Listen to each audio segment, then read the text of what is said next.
All right, well, we're back with another podcast, and I got some special guests here. These guys are two of my favorite buddies of all time. Oh, you're making me blush. I'm putting it right there. Yeah, you're making me blush already. If you had to pick between one of us. Oh, jeez. Let's just get this out of the way right now. Let's just go right now. You can just wink. You don't have to actually tell us all that. You just wink. Well, I got Tanner from Polaris, and I got Mr. Sam Moore from Moore Media, and we've worked with you guys for a long time. Been made a lot of great memories already out there in the field. It's been crazy.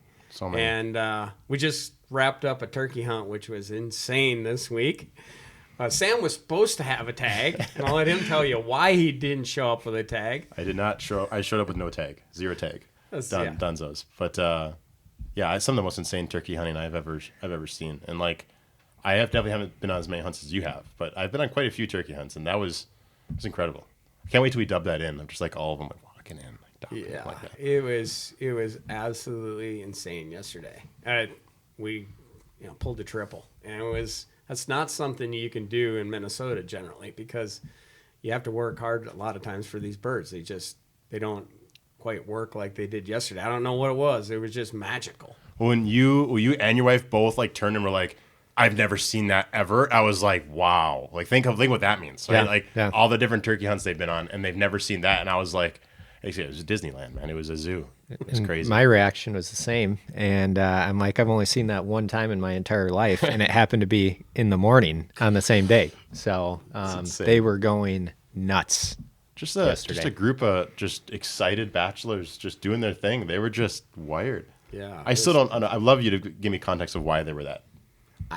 To be honest with you, I really don't have an answer to that, but I can theorize, that's for sure. But you know what, it was one of those magical days, and you guys have had magical days down here in the past. Mm-hmm. I mean, both of these guys same field killed whitetails, and Tanner's been down here turkey hunting before. I said today, I was telling Carson or somebody, I was like, if you add all the hours up, that these two have spent shooting whitetails and turkeys, I mean, you probably don't even have 10 hours. Hours, not days. That's the premise of that. Hours, I think there has been more memories per hour or more fun per hour in that single field in my life than any other field I've been in before. So, and usually that farm is not really good. We got something going on there. That's like, we got to keep it going. You did bring the mojo. We did have a little bit of mojo there. I don't know if there's ever been a situation where like I've showed up and seen that much action right away and seen that much deer. I mean, and like again, you expect it. You know who you guys are. You know what you do. It's like the 10th degree of deer management. But even with all those variables, that still is never guaranteed. Never that much action. Never happens that way. I remember the last year I killed down here was like the way they came in even, and then like last second took a left, and it just everything happened the right way. That never happens. Moral of the story is we can't stop doing this because we don't want the mojo to stop. Yeah, I mean it's got to be a spring and fall thing. Yeah. You go turkey to deer, turkey to deer, turkey to deer, turkey to deer. So I think I really thinking about exactly why it was so good this year versus other years, because what changed, and I really think that it was the green in the food plot that really kept the animals there, into the spring period, where normally that has all been planted in beans, and of course the deer eat it off all the winter, and then it's just nothing but dirt until we replant it. And last year, because we had such a dry year, we ended up having beans on it early, and they just didn't grow. And I found out later that we were really lacking lime, so we ended up tilling them under last second in August and just kind of going for broke, and we threw in some evolved Hail Mary blend, which had some wheat, winter wheat in it, and had brassica. And that stuff, I mean, I guess we just got the right rainfall and just blew up. And, Tanner came down and had an awesome hunt. We were after a particular buck, and he was showing up, in that same field. We have a deer pond, a 240-gallon deer pond there right out in front of the muddy blind, and that thing would show up, frequently. And I asked Tanner if he'd want to come down and try to hunt that deer. He's like, That's not something that you're like, hey, let me get back to you. I'll think about it. It's like, oh, Pat If you Reed is ever say asking no you if to you want to that- come down and maybe, take a crack at a deer. It's like, If I ever hesitate or say something's wrong, like you should probably check up on me if that's the case, because that's never going to be you're never going to be a no. Yeah. Well, both of you guys have taken me up on that offer, and both shot deer at the exact same spot. Dude, it's that field, man. You killed two, Sam. Yeah, I killed two. One, was it 3 years ago and 2 years ago?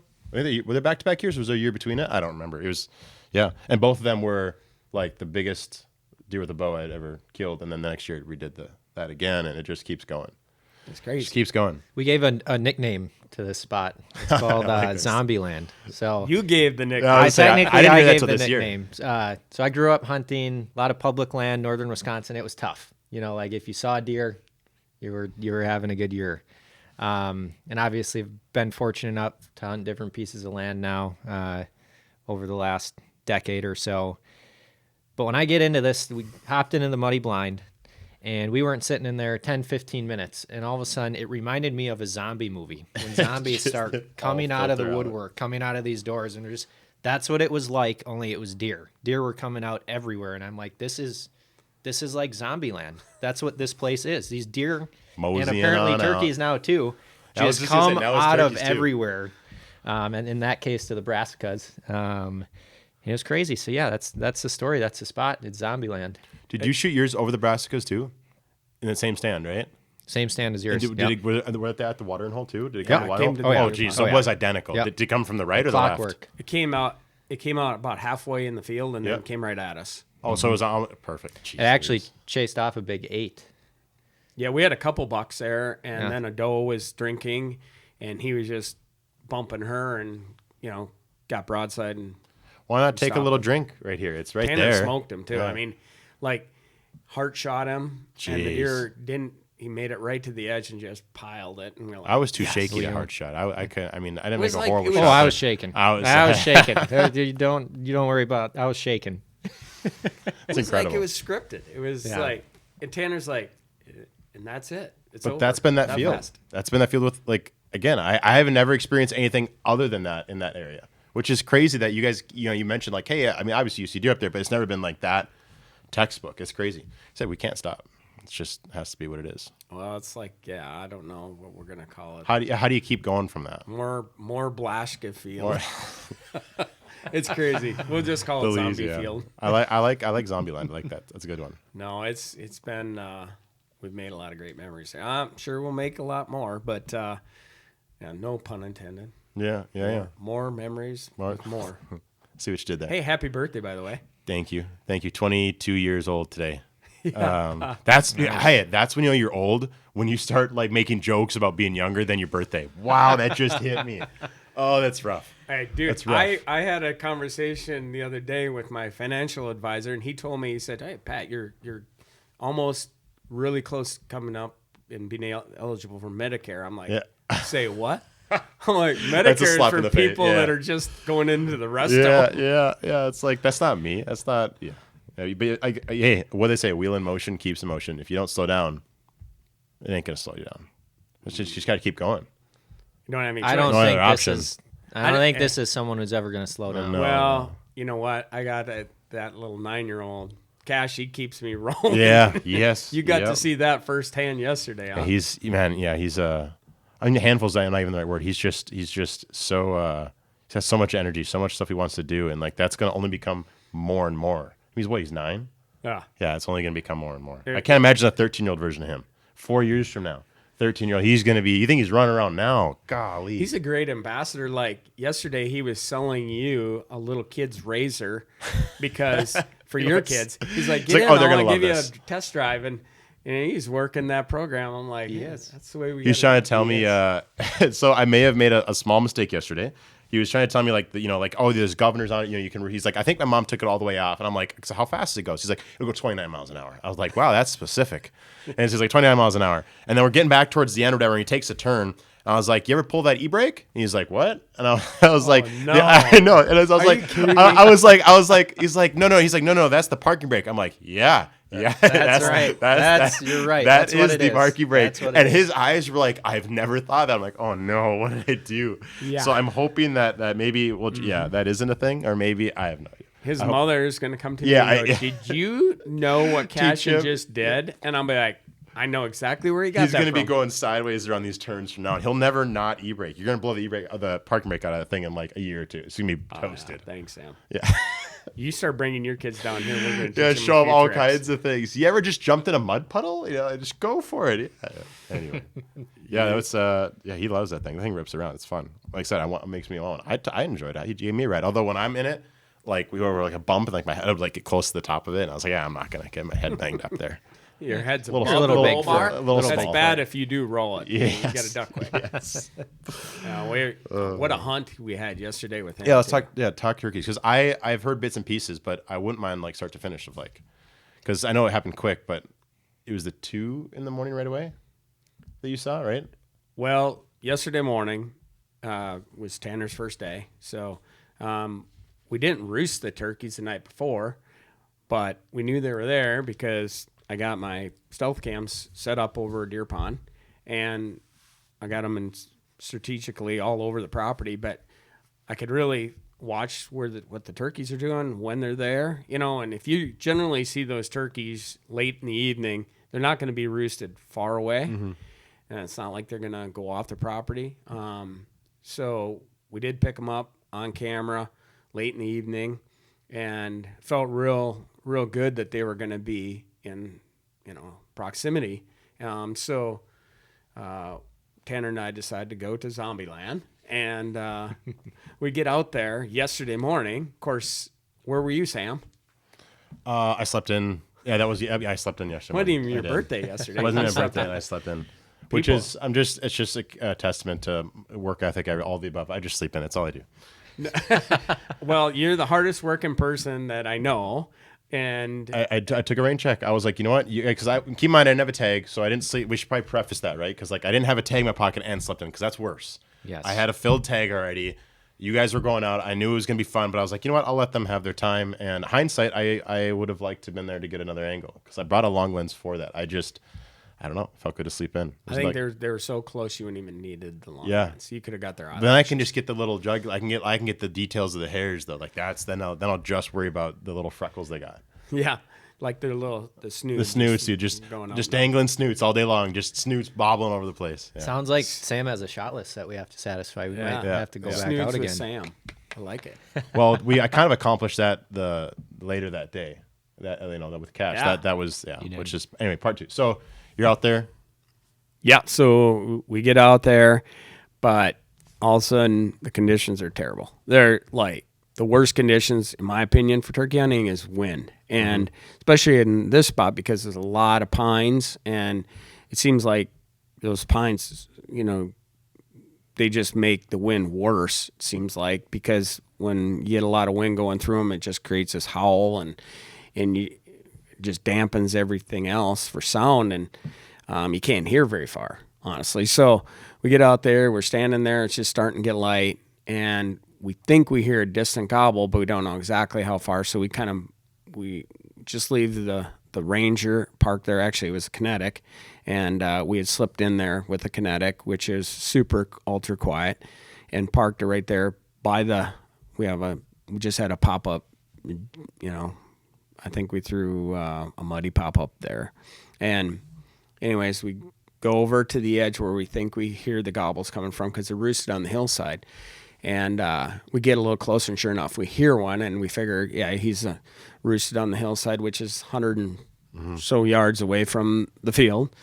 And but they don't know we're here because we hadn't made a call. So Tanner goes back, and I said, hey, we're going to set up here because I feel eventually they're going to work out to the field, to the zombie field, and we'll just wait them out because that's what they've been doing on our cameras.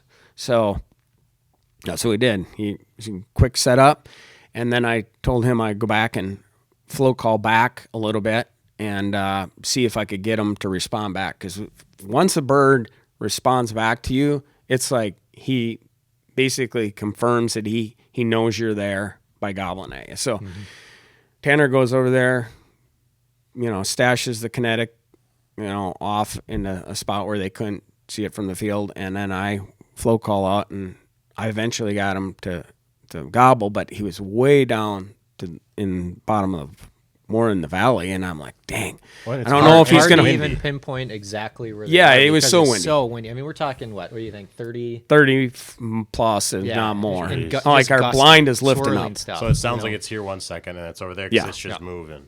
So we don't know. I mean, generally speaking, turkeys like to go low when it's kind of that condition. They don't want to come up on top because Yeah. they can't sense danger. banged around They and they can't, can't hear, everything's yeah. whipping and moving. They can't hear. They can't.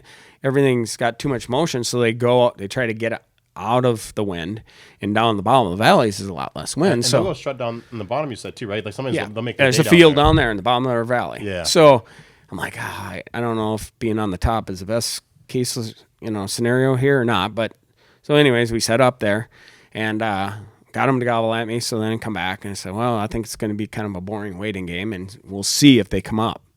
So we sat there and we were BSing for a little while, and I'd every so often, throw a call out, and we would get, no response. I'm like, oh, great. We're going to, probably have to move. And And we were try to- nervous because in the forecast, Yeah. thunderstorms. Oh, yeah. A bunch of rain later in the day. Not really There sure was a when. storm we knew for system sure later coming. in the day. Obviously, Yeah, we're we had sitting one. here We today, had one shot rain. at it. It was Yeah. going to be a 1-day hunt, and that's it. Yeah. So, yeah, we just sat there, and finally, all of a sudden, we hear a voluntary gobble, and we're like, oh, if we can hear him, that means he's obviously getting closer. Mm-hmm. And pretty quick, another gobble, closer, and we're like, here we go. Like the best feeling in the world. Yeah, Oh yeah. It's like We're game in the on. we're in the game. Game yeah. on. and we got the AVNX decoys out right there, where they come in, get water at the deer pond. So we're just set up, ready to go. And then pretty quick, Tanner's like, oh, here comes some turkeys, and they're hens. We had a couple different groups down. Yeah. Yeah, the first ones that came in were actually on the other side of the ridge from Yeah. the ones we were hearing. So we look up, and you can't hear anything. You can't Yeah. hear them coming in because of how They windy just it kind of was. appear there. So all of a sudden, look up, and there's 3 of them. They're coming in. We're like, okay, well, at least some turkeys are moving. Yeah, and we're pretty hearing quick. Then some gobbles. more come Yep. from our left. No gobblers yet. So the turkeys, the hens are out there feeding, pecking around in this green field, eating winter wheat or whatever. And we're just sitting there kind of watching them. And all of a sudden, I think Tanner said, gobbler's coming. And I look, and like they're racing in from the left. And I'm like, oh, here we go. And they, are pinned on the decoys. And they're just booking it right to the decoys.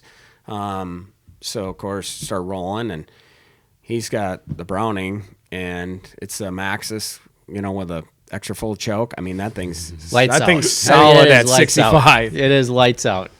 I'm like that. Just I'm holding like that thing, I'm they like- can still be in range when they're way out there. It's crazy. So Then you got the Vortex red dot on it. So, yeah. I mean, Makes it easy. it's dialed. It does. Yeah. And it's they said dialed. he's got it on a bog death grip shooting system, so it's like the perfect setup for anybody turkey hunting. And we were just sitting there waiting to get a clean shot, of course, get film of it, and eventually we get them to kind of clear from each other so he doesn't get 2 of them. And he takes a shot, just smokes it, and it's down. And we're like, yeah, God, we got it before the storm, and all pumped up. Yeah. And I'm like, man. And it happened quick too. That's the other. They were not Yeah, from messing the first around. They came in. And they didn't you really know, gobble. to the What was the decoys. timing? Like you saw the gobblers for the first time, and then to when you shot, how far was that? A minute? They ran Right, in 2-3 ran out. minutes, Oh, something you like guys- that. you guys If watched that, for a little bit, dangle, do the tango. very we little kinda bit. got it. Yeah. We're trying Just to so get they it. separated because they were beating up the and decoy set a up little for the bit, shot. They were and- jumping on it. And, Yeah, they went there, and then they kind of shied away from it. And I'm not sure if they didn't like the Jake or what, but long story short, they were just off to the side there a little bit, and we're just pumped that we got it and celebrating a little bit and doing a little filming in the tent there. And next thing I know, boom, we hear another gobble, and it wasn't the one that ran off. It was another group of them, and Tanner goes, "Oh my gosh, there's more coming in." Jeez. And there was like a huge group of gobblers. Like I think there were 6 of them. There's 6 of them. Yep. And then they just roll into the field, and they didn't focus on the decoy. They focused in on Tanner's poor dead bird. Beating them. Focusing in on it is an understatement. I mean, they straight went to to town on that thing. It wasn't even flopping at that point. No, it was stone dead. no, it It was was a stone stone dead. cold dead Yes. piece of carpet on the ground. Anyway, Yeah. they would just beat it out. Took turns, just You said Beating it that up. was what they're like picking it up and stuff and pecking at it. Picking its head up, head and up. dropping it. What is that? they were like you could fighting- hear it from the stand. Like you hear it, they lift up. Like You just imagine You hear guys it. like I don't kind of all know. talking crap, like just like going beating them up a little bit. bad, and they're on top of it. And Tanner's turkey was pristine when it was dead, laying there till they came out. And pretty quick, there's feathers laying everywhere. And we don't want to go out and spook them off because we want to keep our spot fresh and get a chance at these gobblers Yeah, again. I wanna So educate the 'em. last thing we want to do is educate them that we're there, and spook gets, and we don't want to run them off and have them fly off and go to another property. So we're just hanging out going, well, at least, your turkey will be well marinated and ready to go Yeah. for the fry pan. Pre-battered and bruised. well, and keep in mind during Tenderized, this that's whole what I thing, meant to say, there's still tenderized. probably 6 or so hens out there this whole time too, and they're largely, they're doing some strutting, but largely ignoring the hens for a good portion of it too, and they're just beating up on that Yeah, I bird. love Pretty to, quick, the hens come over and get involved in the fight. The hens start going at it. Yeah, they're pretty quick. Where is it? Chaos is like turkey mayhem. Yeah. They're fighting each other, fighting everyone, running around, Everybody's- beating up the one on the yeah. ground. It was Man. just it was chaotic, and of course we're filming, and it was quite a show. I've never seen that before. Well, and I was just sitting there like wide-eyed, like what is going on here? just This is another nuts. Tuesday, man, or Yeah. another Wednesday, whatever it is. Like just another day. Yeah, when if you're watching the video version, of course, of the podcast here, you're gonna see the thing we're talking about. It was nuts, and we should throw some audio in there because in just the sound one, it was nuts. And And this wasn't like a 5-minute thing. I mean, this Yeah, was. so how long did the second group stay for before you got up? Oh, what did you say? those birds just hung there. They would finally be done fighting with it. And Well, there's nothing left pecking of on the it. thing on the ground. Yes. And there was dirt all the way around this thing. That's how crazy. long they were there, just Yeah. pecking at this thing and carrying on. I mean, it wore a big dirt spot all the way around it. Finally, they'd kind of work off, and then all of a sudden one would just run back, and then they'd run they'd back. all go back. Crazy. It was I don't know. I was just snoozing. So this whole thing. Yeah, you were just sleeping. missing Yep. the opportunity. Well, that's when we had a brilliant idea. Yeah. When you were sleeping, Tanner's like, "Man, you should have brought your bow," because I have a full season tag for archery. And I'm like, I never even thought of it. I just really wanted Tanner to get one. I wasn't thinking of myself, so I'm like, dang, I should. And then I'm thinking, well, how can I get my bow over here? We can't leave. We're kind of pinned down. So we're like, hey, and my phone had died, so I couldn't text Brandon. So Tanner's like, I'll text Sam. And, we're hoping that you're Two things. We were hoping you were up. And number 2, I had like a bar of service. So I'm Yeah, I sitting was in this getting thing in and like, out. doing the like, come on, turning it on, off, airplane mode, trying to get a signal, hoping Tanner it's going to goes, go "Should I through. get out of the blind?" I go, that would spook him. Yeah. So, anyways, we finally get a Yeah. text off to you, like, tell Brandon to bring my bow, my arrows, and broadheads. He was on the and come tractor, over. like leaving the garage. Like, so I got up and like minutes before you texted me, I woke up. And so I was just like doing the whole, like, wake up, look at your phone, see if the wife texted me or whatever. And all of a sudden a ding comes through. I'm like, oh, this is going to Carson and Brennan are going to have to pretty much drop what they're doing. Like, so I got to go find one of these guys. And so I ran out and yeah, he was on the tractor. Like it was like heating up to go out. He had already hooked up. And I was like, so not bear or bad news here, but like you might need to stop. We might need to go round on a bow real quick. And then you said like gear and like, so I was like, well, does he need camo? Does he need all this?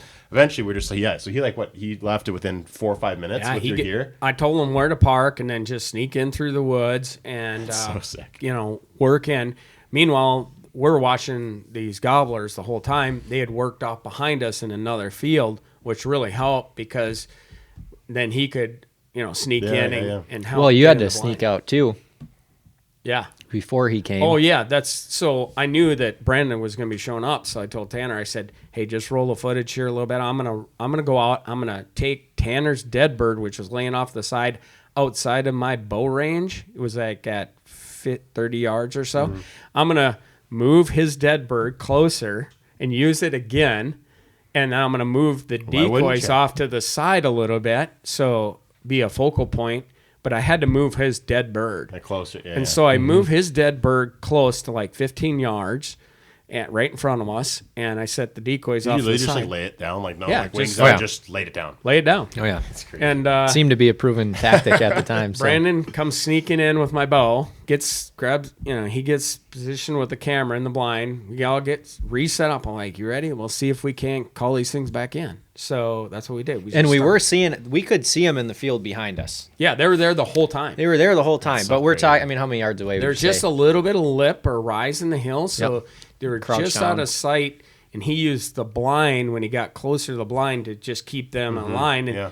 and he could see him as well. And we got him in the blind, so we didn't spook him. So then I started calling pretty aggressively, and they gobbled. And I'm like, once they gobble, you know that they're gonna work. So we started working them, and it wasn't minute or two. Oh yeah, it was. I mean, pretty quick. I Yep. just hear, and I'm like, Just one's make your close. knees melt. One's close, and next thing you know, here comes this big gobbler comes rolling in. I don't even think it was part of the gobbler that was part of that original group. It wasn't. Just a solo It was there was. So in between him calling Brandon or us getting a hold of Brandon, telling him to come over, that 6 had left. They'd gotten out of the field directly ahead of us. They had kind of moseyed back into the woods and went into a field Following behind those us. hens and stuff. Yeah, We saw 2 other gobblers way in the back of a field. So we know there was, it wasn't part of those 6. It was part of, I 2 told other Tanner, ones that "Hey, came dude, out. that- There's back Yeah. there this year. Yeah. Oh my gosh, it was nuts. And I told Tanner, I go, oh, that one gobbler, I could see I had my vortexes up. I could see that he was just a big gobbler with a huge breast sponge, and he had a huge beard, a heavy beard. And I'm like, that's a boss right there. And I'm like, God, it'd be nice to get him. Rolling by himself, yeah. So I guess that's the bird that worked in, because this gobbler comes around the left side of our blind. Of course, Brandon's on him, and he comes around and he locks on, just like the other ones. He locks on to Tanner's dead bird. He didn't even worry about the decoys. He just sees the dead bird and immediately comes over and starts pecking and flogging it. And I'm like, here we go. And of course, it's 15 yards. So I have the new Matthews lift, and I'm like the lift axe, and I have it. I had a guillotine head on it. So I was just waiting for this That was bird to way get within your wheelhouse. right. I'm Way like, within your wheelhouse. yeah, this is going to happen. I'm going to at least get a shot. And at one point, I came to full draw. Tanner's running the secondary camera, and I came to full draw while he's facing away so he could see me draw. And I'm waiting. Finally, I'm like, dude, he's not turning around. He's still just pecking at his head. And finally, I just let back down and waited. And then he eventually turned, and I could see his head and see his eyes. And I'm like, I'm going to draw, because he's so focused in. A lot Just of times you fixated. could just, he's fixated. You could I feel really, like you can identify that, right? Like, I feel Yeah. you can see when They're they're that locked. they're that like tunnel vision that like that's a lot less risky. you could honestly I could have got out of the blind and Yeah, probably stood up and shot at him. crazy. Yeah, and that's how those 6 were too. They're Like there was a perplexed, yeah. point, you're hey, don't move, right? And we were moving around in that blind when those 6 of them were there, and they were so locked on that bird or each other. You could have and- yelled at them and they Yeah. ain't gonna stop. Yeah. Well, especially if there's like multiple, I would think, right? Because you're like it's like the bully mentality. Like they're all beating on each other. Everyone's doing it. There's noise, and like they're just oblivious to it. That's Yeah. nuts. So the bird finally turns and gives me just a frontal shot. He goes in the strut, and I just settled the pin and let it eat. And I was trying to cut his head off. I saw the aftermath. He You let it smoked eat. him. He smoked him. I hit, but it didn't cut his spinal column, or didn't cut his neck off, and he took off flying. I'm like, oh my gosh! But I knew I hit him pretty hard, and as he just banks up around and he starts flying towards the trees in the field, I'm like, he's not going to clear the trees. And he just hits this big pine tree, just smokes it. It was. Crash. I mean, you guys got footage huge of that, didn't crash. you? Didn't you get it when it was hitting? Part Yeah, of it. that's Yeah, sweet. kind of the blind was skewering some of it, but I mean, he just smokes his tree, and he just falls like right out of the tree, like like a goose out of the air, and he just when he hit the ground, he's stone dead. I'm like, Yeah, can you? oh my Yeah, gosh. that's a very big honker. I can't imagine having a bird like that big falling out of like and hitting dirt, like the impact, right? Oh my God. It was It's a so bowling loud. ball. It's It was huge. so Yeah. loud. Dong. Yeah. It was kind of epic, and 2 birds, 1 blind, 1 morning. Yeah. A lot of wind. so then we And got- all of that went down. So again, revisit the timeline here. From when I shot my bird, I would say we watched those for probably 40 to 45 minutes. yeah. That's crazy. And then probably another 15, 20 minutes before Brandon got to us. And then maybe 5 minutes later, you had your bird down. So all this happened in, hour and a half, Yeah. something like that. Crazy. So many birds. There's never been birds like that up on this ridge before, and I think Yeah. I think it honestly is due to having green. So you're gonna have green next year. I'll probably plant beans next year, but I'm gonna overseed it with again winter wheat. Yeah. And so I think that I'll give them two things to choose from, but at least it'll stay green and it greens up right away when it starts to get spring, which is honestly. I think it's going to help our deer too because it's going to give them that protein source that they never had there before when they can start eating green, or eat green all the way through the winter period and then into the spring, which is going to definitely help, in nutritional value and help them, with antler development. So I'm pretty pumped about, what I'm going to see this fall for, how it's going to affect their racks. So it'll be interesting. But yeah, so we're just excited. We get the bird, we go get them, we kind of do our deal out there, talk about it and stuff, and we head back. And you're finally up from your beauty nap. Slumber. Yeah, Slumber. the slumber. And so I need the beauty sleep, man. what? Let's be honest. Nicole goes, well, I'm glad you guys are done because Cash gets out of school early today because of Easter break. So I'm like, okay, and I'm already really dragging because we stayed up way too late. BS. Oh, yeah. Uh, That'll happen. same. I That'll was happen. super Turkey tired. season, that'll happen. I'm super tired. yeah, you're the only one that's not tired is Sam. Me and Cash were wired. So she goes gets the Cash from school, and he gets out at noon. So Brandon texts me, he goes, dude, those birds are back in the field. I got them on camera, and I think at the same place, and I'm like, what? They're like, they really never left. We never did spook those 6 birds. They never Yeah. knew anything because we called my bird in as a solo, and those 6 were still over the ridge, so they never knew anything happened ever. They just knew there was a dead bird out there. Yeah. Our boys are missing. But so we're like, hey, let's go, make a play on these birds. And so we get Cash all geared up, and you guys both decide to we go had out a with whole us. party out there. Oh yeah, He had his entourage with him. We did. Yeah, we fed that a little bit. I'll be Oh, yeah. honest. We're like, these are all these cameras are for you because you had 3 with you guys. I stayed separately on a long lens just to see if I get something different. that was cool. And off to the side, it was. Yeah, I've never quite seen. Like I imagine what you had this in the morning was crazy, but I have never seen a group of a gang of toms come in just like no hesitation, and the fact that it happened that quick.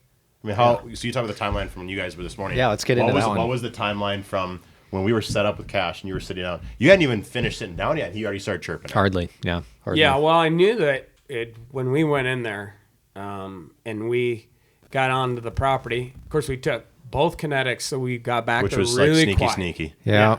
That's Those are a a game huge- changer. That's the second time we've done that. First time I ever went turkey hunting with you. Well, and a Same little thing. bit of And- wind. Like we were incognito. There was Yeah. no If I would have chance. drove a motorized, Ranger back there, they would have heard, Yeah, yeah. and they would not that it would spook them off the property. It would just let them know that something's Well, it would have limited our there, movement, right? but- We wouldn't have probably been able to go where we went. We wouldn't have been able to move the machines after the fact when we located them. Right, 'cause like, we'd we have couldn't have done started all up. that. We couldn't have done any of Yeah, it. that was the keys. We pull up to a stopping point to listen because we don't know. We see them on camera, but we don't know exactly where they are because they weren't on camera when we got back there.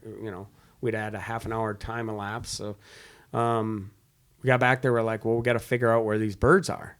They're close. We knew that, but so we stop at a stopping point, and all of a sudden Nicole's like, I just heard one gobble, and it's just over in the other field, which is only 100 yards away, from where we're stopped. And so I'm like, oh, they're close.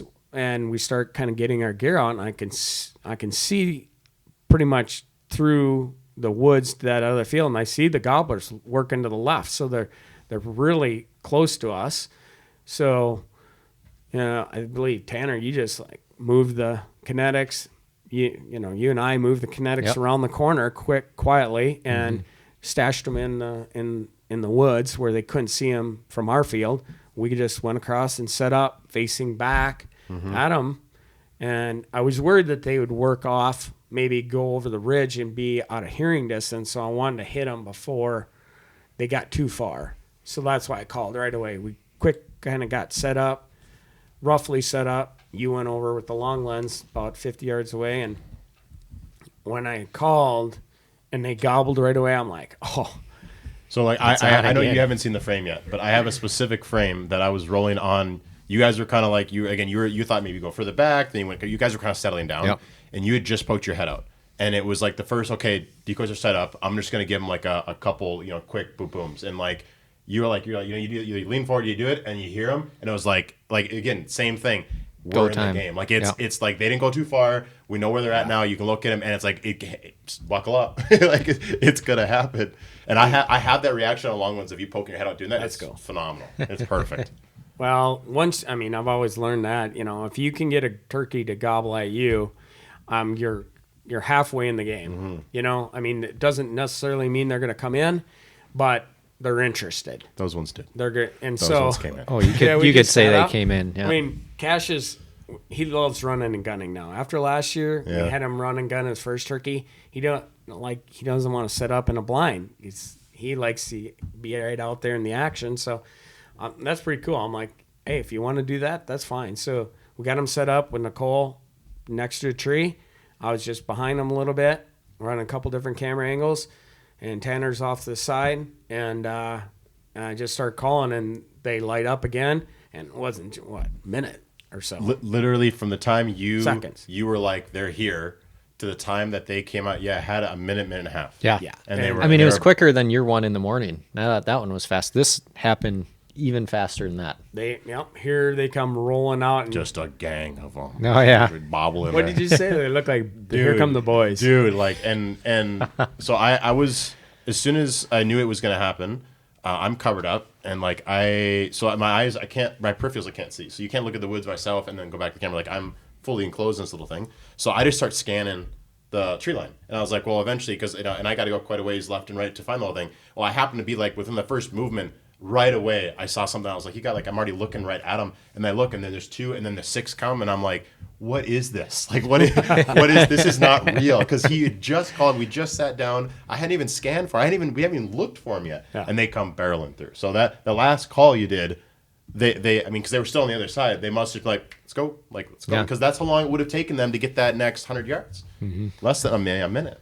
Yeah, what was different about this is when we set up, I used a full strutter. Where in the morning I used a Jake, and they didn't really go to the Jake as much. And I thought that was kind of odd. So I was like, hey, they obviously, as a gang of them, were feeling pretty confident that they could whoop up on a gobbler, especially a dead one. I didn't have Tanner's dead one to use, which I wish I would have. I wish I would have. We should have. I think we might have to talk to GSM about it. Jeez, we have a concept of a dead decoy. Yeah. I don't know what we're going to call it, but it's a dead decoy. Just needs to sit on the ground. Maybe that. Just stomp on a little bit. I don't know what it is, but yeah, they see the decoys. I got a hen and a Jake, or hen and a full strutter out there, and they're coming right at it. Well, at first they kind of started drifting to the right, and then I hit him with a Yeah, call. you hit him again. And then they just locked, and they Which come rolling is right interesting because, like, I wonder if you wouldn't have done anything. Nothing said. They obviously know where they want to go. They come out of the woods. They see it. I mean, they can't not see it. We're 70, 80 yards away across the field. They see the strider in the hen, but they veered. And so I wonder if you wouldn't have said anything, if they would have kept going. I think they would have just worked off to the side and just stood there and looked at it. Yeah. But once I give them, confirmation that, oh, yeah, that is And a then live turkey. all of them lean forward and gobbled the same, like all six Yes. of them, like in synchronization. And I have them was in cool. full frame. And then it was like, oh gosh. That was awesome. Yeah. Just Jay hooked right in. I look Just over turned. at Cash's barrel and starting to do circles. Yeah. Well, yeah, because his big thing was like, okay, which one? Yeah, he's like, That's we 6 had already options. worked that out. Like, I'll tell you which one. So they all roll up to the decoys and get around it and are, trying to flog it and stuff. And he's trying to determine which one to shoot, and I'm trying to, determine that as well. But they're all moving, and finally one separates, and the other ones kind of work off to the right a little bit. And I'm like, shoot the one at the strutter. And I'm like, shoot, I'm on him, shoot. And he's not shooting. I'm like, what? What are you doing, man? Shoot it. And finally, I'm like, Shoot him. I'm going to Nicole. Why isn't he shooting? I'm like, I come on. had to hold in my laugh when you did that. I'm like, I know. Why I'm are we like, not I'm shooting? starting to get a little frustrated because he's not pulling trigger. And a couple of years ago, we had called a bird in, and same scenario.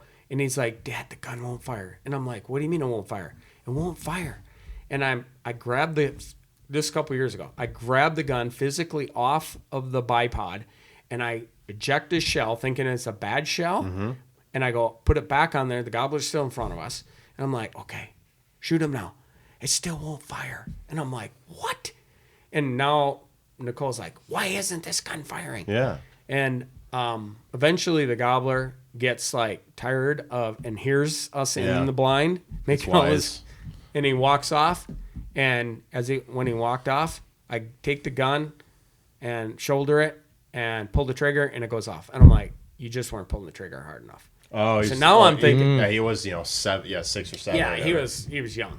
So I'm like, dude, Cash, you got to pull the trigger, squeeze it harder. So I'm thinking, Maybe I'm that's happening yesterday again. that this is the same situation. I'm thinking, is he not pulling the trigger? Because he's not going off, and now I'm like, shoot now. And when those birds the came turkey's in, walking Yeah, pretty but- well going off. They were getting a little wise and they were getting a little impatient. Yeah. And I like, think they heard me. yeah. Oh, and I'm so far from you guys that I don't even know if that's happening. But like when I see them veering, I'm like, well, maybe there just isn't a clear shot or whatnot. But I was like, man, it would be a shame to see those come in like that in this situation Not in get a one. minute and a half, and then not just happens, which could have happened. They could have I don't know.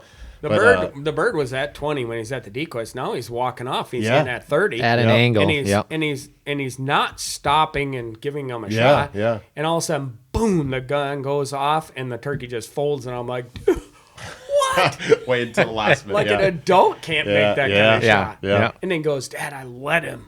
I was following him and he wasn't he wasn't staying still enough. And I'm like, well, when he shot, it definitely wasn't still either. But I mean, he smoked him. He's with like, that I wasn't folded. gonna let that turkey go away. That's what he No, said. that's I wasn't it, gonna yeah. let him. And Nicole coined it. She's like, the big thing I'm most proud of is that you waited for your shot, and that kind of composure from what a 9-year-old is not normal, but it was incredible to watch. It was cool to see, like the fact that he could know that his shot was going to impact more than one bird, and just wait, and then it kept going, and then he still executed on it when it was going away. Mm-hmm. Yeah, was pretty you cool. can't. Yeah, you can't teach it better than that. Like that. That's insane. He was pretty pumped, but I think Mom was more pumped knowing that she didn't have to get up early with him to go chase turkeys. And that concluded a 4-minute hunt. That and then the third bird of the day. That concluded a triple. triple. The Yeah. triple, yeah. Yeah, And to be fair, if I would have came with a tag, hindsight, but there's no question we probably would have had a 4. oh yeah, for sure. There's You would've just a killed. stupid amount of birds over there right now. Yeah, it is nuts, and I'm sure they'll just again they'll probably stay there. We're gonna just give it a week off now, and then we'll probably go back there and maybe hunt those other birds. But yeah, it's crazy. It was one of the Mayhem. It's one of those hunts. I've shot a lot of turkeys in my life, but that hunt will definitely stick with me for the rest of my life. Yeah. That's really cool. And It's unique. that's honestly what it's about, man. Yeah, yeah. Yeah, that's the circumstances and how it happened, and then how Cashin just icing on the cake and smoke going at like 30 as he's walking away. It's like, okay, today was supposed to be the day. Today was our day. It was a magical day. Yeah. I Yeah, mean, we'll definitely do a long form on that. Yeah, trip. that's incredible. To I go was trying to figure from out what we're gonna call it, like, Zombieland Triple or Yeah, something. dude, I don't know. well, to go from the worries in the morning of like, hey, I mean, because Pat even texted before the trip and he's like, hey, weather's not looking good Thursday, Friday, like any chance even Monday or Tuesday or something works. And I'm like, it's just not gonna work out with what I got going on. I was worried about that. Yeah, and we were worried. So to go from that level of worry, and even in that morning where it's like, hey, we're going to give it a shot here, but it is not good weather for Something it. to do with them being nutty, the front coming through. Because like when you're fishing, like Could. they'll go into feeding. like I mean, like electricity's in the air. They'll get ham before a system comes through. Obviously it does for deer. Yeah. And I really haven't really equated it with turkeys, as much as fronts coming in and making them. But all animals can sense that there's a storm Something's coming. Yeah. And they can feel that pressure change and push them to feed and be more active. It couldn't have hurt probably, eh? Like it probably just interesting.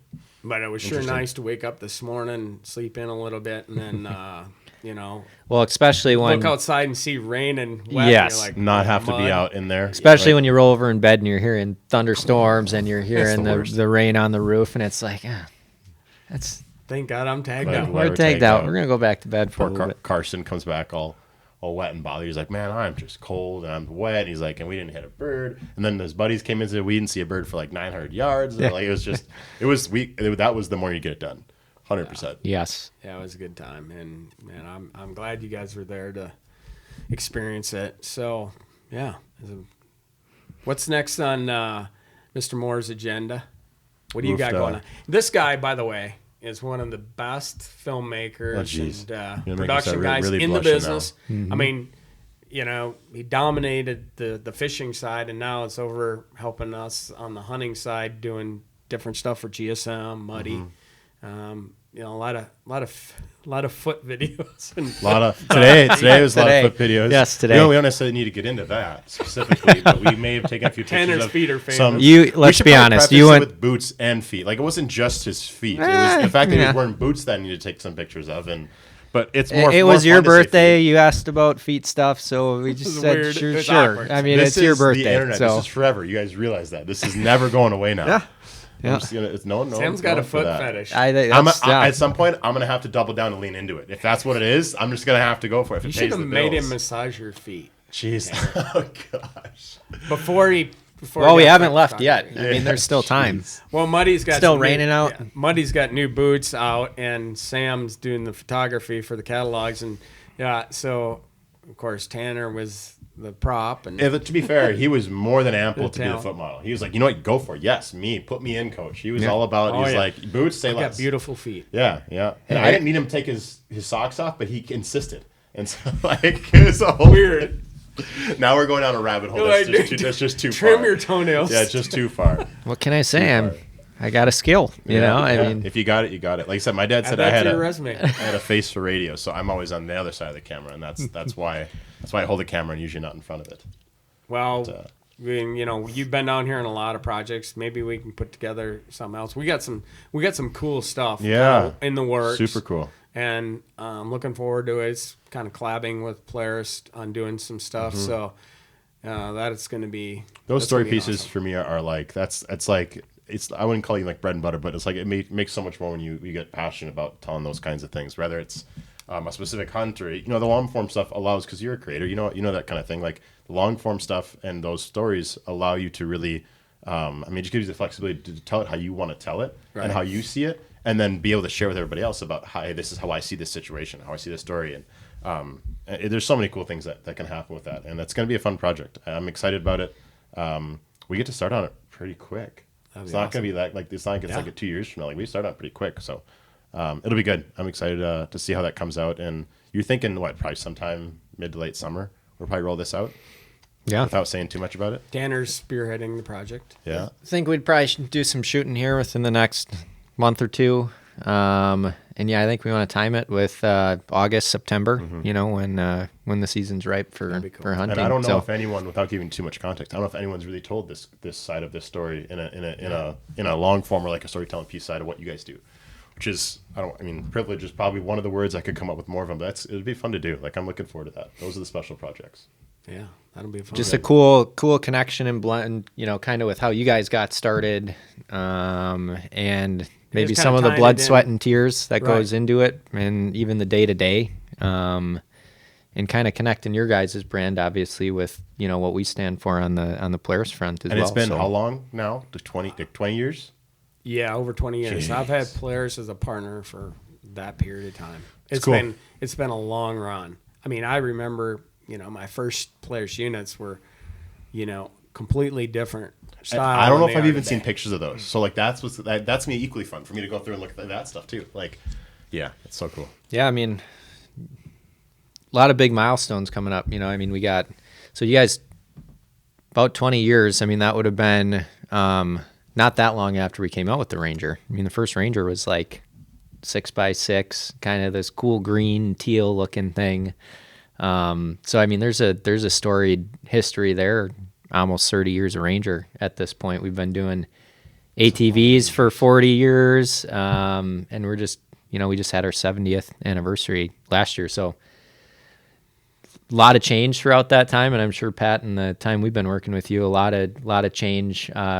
Everything from the people you're working with to the products, to the industry just as a whole. Hunting industry has changed a lot in that time. A little bit. Obviously ours, changed a but little bit, yeah, Yeah. just a little. Yeah. Yeah, So I mean, the whole dynamic of what we do and how we do it is just that's a untold story in itself. And just to survive in this market and to build a brand is just, I mean, I always said I'd had a better chance of, making a living in the NFL. Not as a player, obviously, but I mean, there's just way more positions available to work in the business. So being in the hunting industry is, it's been awesome, but it, has its own set of challenges. And, but, aligning with great partners that have great products, you can't go wrong. It's a long-term investment. If it was a product that I would normally go buy as just an average consumer, it's that kind of mentality and that kind of marketing strategy's always been our angle because it's a natural fit.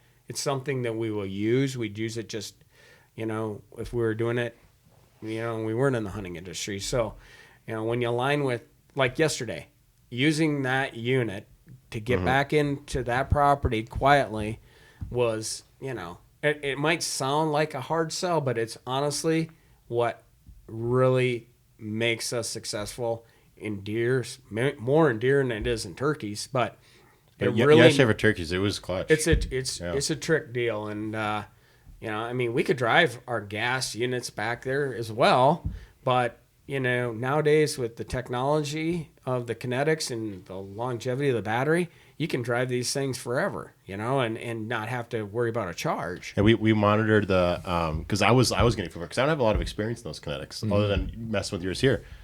We looked at the I want to call it gas gauge. It's not a gas gauge. It's battery gauge, but sitting in the same spot that my gas gauge does on the 1000s. And it was like we're at 74%, and we went. I don't know how long that drive is. It's at least 3-4 miles one how many way, miles? up and That is. down, and then we get there, and then we run around back there, and then we come back, and it went from 74 to 69. Was it 69 or Yep. 68? Yep. So 5% to do the entire trip, back and forth. Yeah. And that was 3 of us and our gear. I was like, yeah, and we're going 40, 45 miles an hour down those dirt roads. It's not like we're just pumping. Yeah, I was expecting it to be. I don't know. I guess I didn't really know what to gauge it on, maybe. But I feel like we would have run through more than 5% of a tank of fuel, maybe. I was impressed. I didn't think it'd last that long. Yeah. But I don't 80 you love miles, those give or things. take, 80 miles for that one. So That's They're crazy. clutch. They're clutch for us. And then again, we have sportsmen's we use for the dirt work side of it, of the Colpin products. We have a variety of different units we use for different purposes, but when it comes to hunting, the kinetics are like game changers for us. And I tell everybody that. If you're not running electric, it just you're kind of one step behind. Chances are you're alerting game that you're in the area, and staying undetected is totally key. Well, we were incognito yesterday with 5 people, a 9-year-old, way too much camera gear, and 2 machines.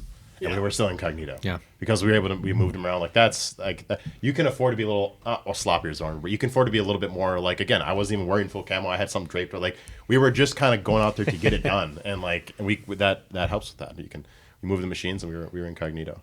And then you got your XDs when you want to relax. Oh a little yeah, bit, I got right? a 1500 when I want to take it to the cabin and go trail riding. and be in there you style. go. Things are insane. Yeah, I mean, The creature they all comforts. have again They all different have purposes. their All purposes, use case. Yeah. Yep. And I think you can get one unit and use it for multi purposes, no doubt. But when you can have multi units for different things, it just makes it way better. And I was pretty. I've been ultra impressed. That's why we've not switched from Polaris. It's been it's just an awesome product and of course Minnesota based anyway, so that really helps. Minnesota based Ice on the American cake. company. So Yeah. we gotta. So we're talking a lot about the relationship between you guys, Polaris and partners, and we've obviously done a lot of work with Sam. And how did all three of us kind of get together? Like, what's We the talked story about it a there? little Like bit last the night, backdrop of because us three, I feel like we obviously have a great working relationship. But we all have great personal relationships too. So let's hit on that a little bit. How did us three we meet? became buddies through the affiliation of partnerships and working together, and Sam and I probably first ran into each other Yeah, this in the is way- college way back fishing when. years. fishing. Yeah, we Yes. used to compete against each other. So yeah. prior to Sam being one of the best Yeah. photographers, videographers on the earth, prior to me being one of the best I foot was models on trying the to earth, compete bass fishing. we were trying to do this thing in bass fishing. Fiberglass bass boats. And so we were both on our college fishing team. Sam was the president of his team, was at Bemidji Yeah. at the time. Yeah. I was the Like a president of lifetime the ago. fishing team at Madison. Yeah. Being a Wisconsin kid, and so that's probably, and we didn't really know each other well. I think our paths probably just crossed a little Yeah, bit but here there's and only there. so many you know. guys, only so many teams in the Midwest. Yeah. I mean, you had like UW Stout, Stevens Point. That was right when it was growing. Duluth. I mean, there's a handful. The U of M didn't even really have a big team, like a guy or two. Yeah. So like when you start dabbling in that arena, like there's only so many teams doing some social things. It was the precipice of a lot of that stuff. There wasn't That was right when college fishing. They just left National Guard. Like people just started doing social things. So like you knew the people of their president's teams because they were active on it, and like that's how you ran into those people. But at some point you called and like said, hey, like I've been seeing the media stuff, and like remember we used to this, and that's where we kind of connected the dot. And Oh yeah. that was That's when Yeah, you Sam- started on the client side, right? Yeah, You were yeah. working for an industry company. yeah. That's when Sam was started dominating all the production stuff and That made was us all fun. look ridiculously bad. Yeah, Jeez. he was hanging out down in But Florida. I didn't meet Sam through you or No, Polaris. No, No, that's the it's crazy Rob. thing. It was Our paths Brian crossed. Robinson Yeah. from the Vikings. Yeah, I remember.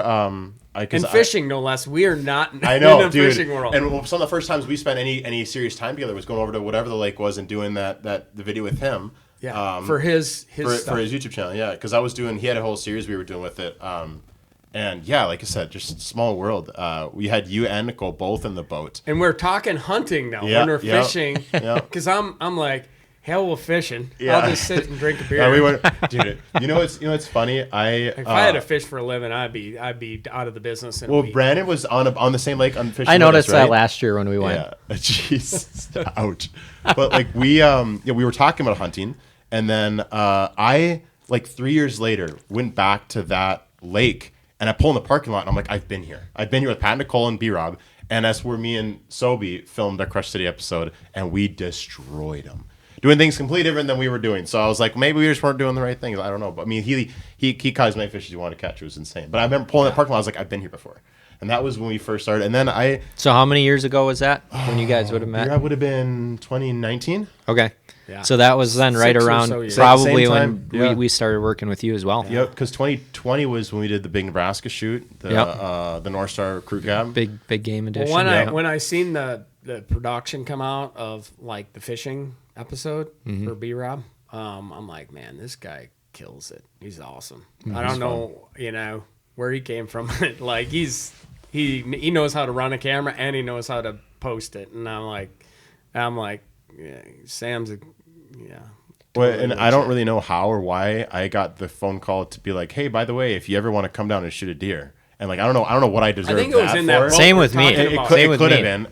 been, but like same thing. I was like, yes, and I think, Yeah, it was. We committed to something, and then I think from then on, I don't know if I ever went to Pat Nicole's without my bow in my truck. Like I don't think I ever. I don't think just out of the This year you did. You showed up with no weapon. Yeah, that's true. That's Yeah, true. there you go. That's true. Yeah. I was in my Same defense, with I me was when I got it the first time. Like, look behind me a little bit. Me? Yeah. Well, I don't think I'm worthy of this. It's like, yeah, we got a couple deer we wanted you to take out, and like I was like, you mean the deer that'd be like the biggest animals I've ever killed? Like, Yeah. we're just gonna get rid of those Yeah. guys, and yeah.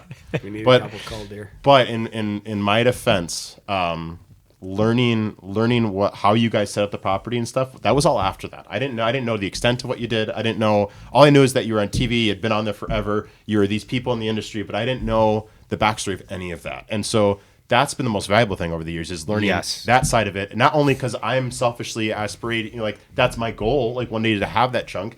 Then we did the Making 80 series, Yeah, which that's like cool. just blew my mind on how much depth goes into it, even on a smaller scale. But then I was also learning from you down at your place on what it could be someday and what other properties could be someday. And I got addicted to it. I got addicted to the management side of it. I got addicted to the knowledge, the intricacies of the things. I remember specifically, and I don't know if you remember this, when we were shooting probably one of the last seasons, I asked you, I was like, do you ever like is it ever done? Like, did you ever like finish it? Like you did everything you did and wanted to do. And then when we started talking about like making miniature bedding areas for deers on the side of the hill for them to bed on and like putting clover on, I was like, there will always be something in your head that you'll want to go out and do and try differently to pivot, to tweak. And that's like, it'll never be done. And you'll never stop improving it. And that's like, that's the coolest thing. I was addicted to it. Still am. Well, even trying new things. I mean, look at what we were just talking about with the turkeys, Yeah, right? alternating, Planning right, yeah. something new, and you're like, hey, I'm gonna try You're something like, out Sam, it this never year, stops. and you're like, no, Yeah. I'm not bored with it. It never stops. I mean, I've turkey hunted, I don't know, 40 years or whatever it is, and I've never, ever worried about using water as a drawing card or, attracting turkeys with water. But, I mean, I know that turkeys need water, and they're going to go find water somewhere because they got to drink. But now after using these deer ponds and putting strategically in food plots and stuff, I just started, with we got our cameras out there. I started monitoring turkey movements, and I'm not really worried this time of year about deer. I mean, normally in deer season, that's what we're doing. We're monitoring, deer movements, patterns, and also, what deer we got on our property. But now I'm paying attention to the gobblers, and I'm seeing how many turkeys we got, when they're coming in, when they're drinking.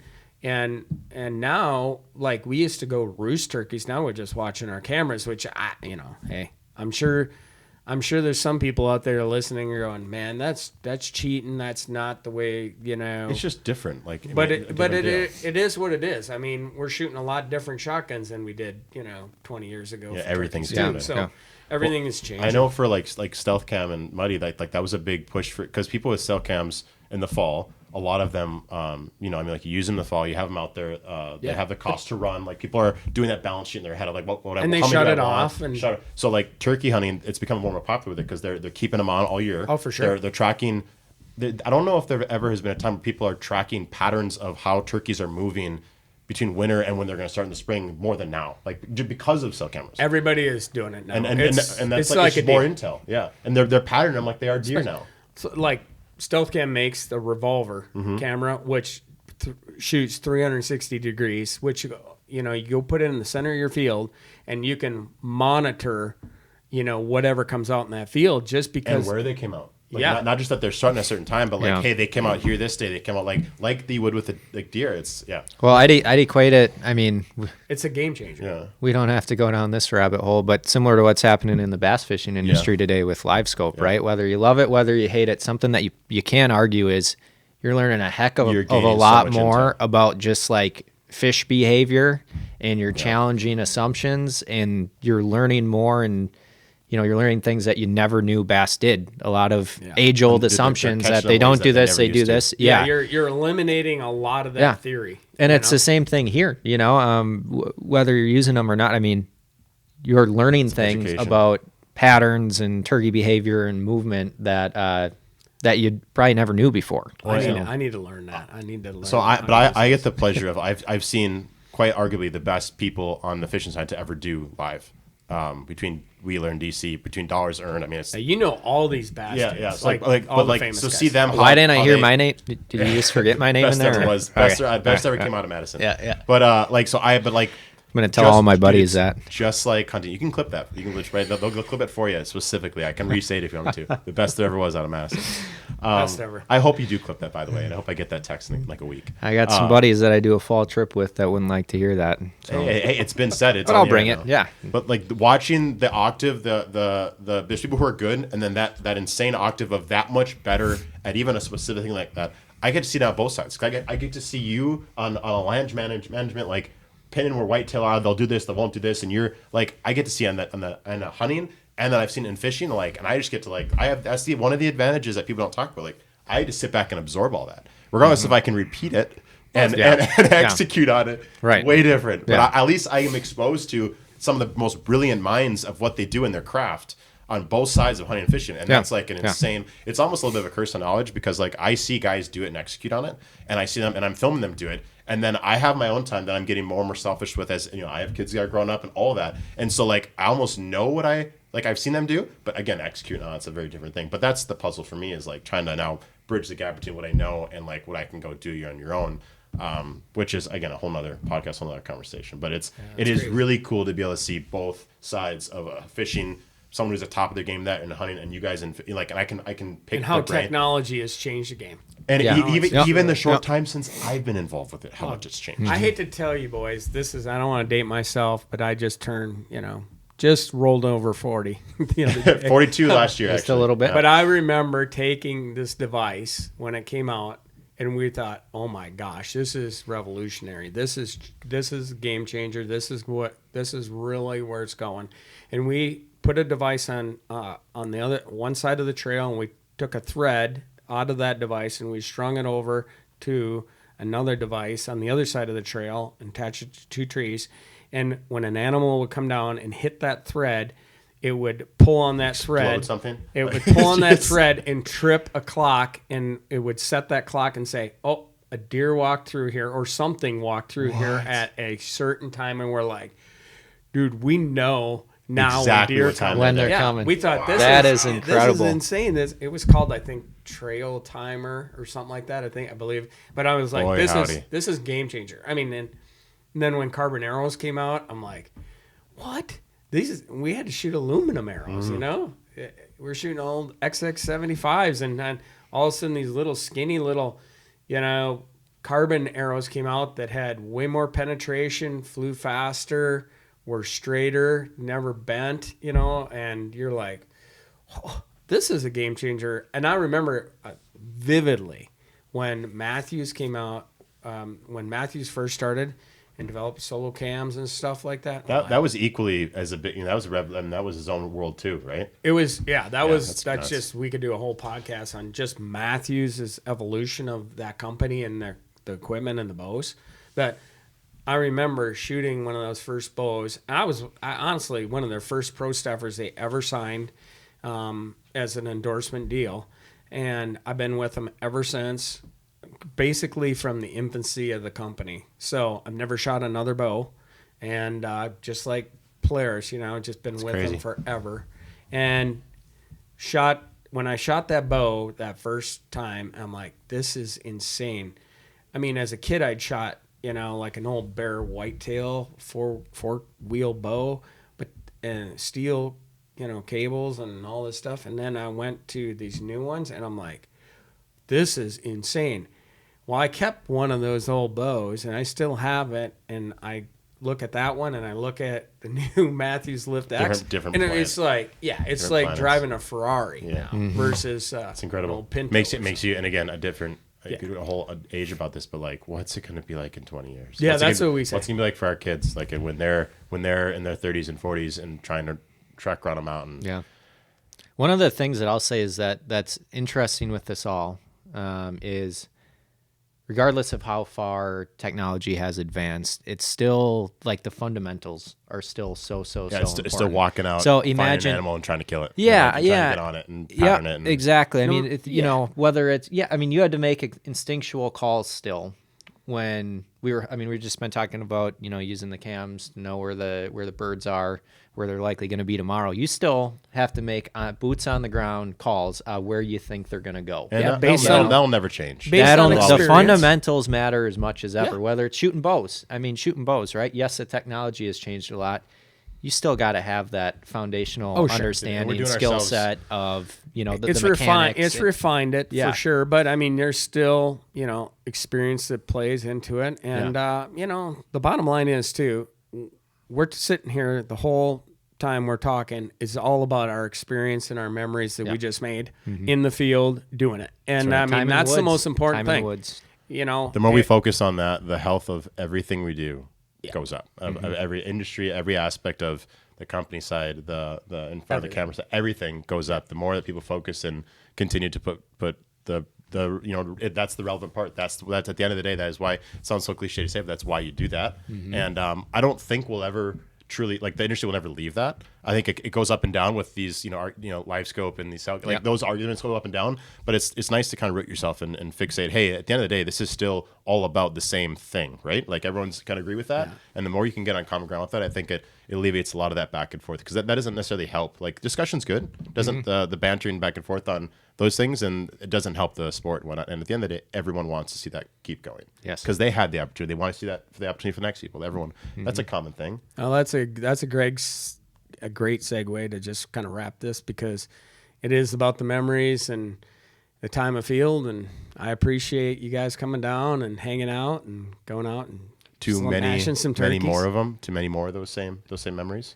We're gonna make more. I promise you that. And maybe back in Zombieland. Maybe Zombieland. Yeah. Jeez, we have to keep it going. Pat, we just got to thank you, obviously, for the opportunity to come down and do this. And I told you this when you reached out to me about the weather. I'm like, hey, maybe we don't kill a turkey. I want to come down anyway, hang out with you guys, hang out with Sam, you and Nicole, and the kids, and that's what it's all about. So thank you for the opportunity. Yeah, it's a broken record on our side. We talked about this last night, but it's like I don't know how we got picked, or how we got how we got lucky for it, but the fact that we can come do it. I was tagged out, and I'm like, I'll be there tonight still. I still want to hang out, still want to come say hello, see you shoot a bird, see what else comes through. No one could assume it would have been what it was, but yeah, incredibly thankful. It's been amazing, and hopefully we can do it like over and over again forever. Yeah, you guys are always welcome back. Yeah. So. Cool. We'll be back next week. Yeah, the wife needs a tag. That's a wrap. That's a wrap. We're out.